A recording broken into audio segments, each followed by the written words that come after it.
כאילו. מה? נו, אז שיבשת אותם? מאוד. כן. לקחו את זה מאוד קשה. אבל זה השפיע עליי.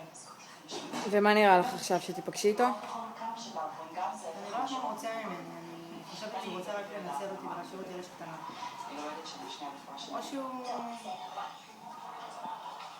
או שהוא באמת רוצה אותי, אני לא יכולה להגיד לה. כאילו, בחיים לא בא עם אישה לחתונה. עם מישהי לחתונה. למרות שאני צריכה למחול על זה כפיים, כאילו, מוזר. להציג אותי בתור אשתו לעתיד, זה מאוד מתסבך. כן, הייתם בהצגה. אומרים בונה, זה חברה שלך, מדהימה. וואו. תודה, את אומרת תודה, תודה. כאלה, כן. הייתם בדמות, כאילו. כן, היינו בדמות של זוג. כן.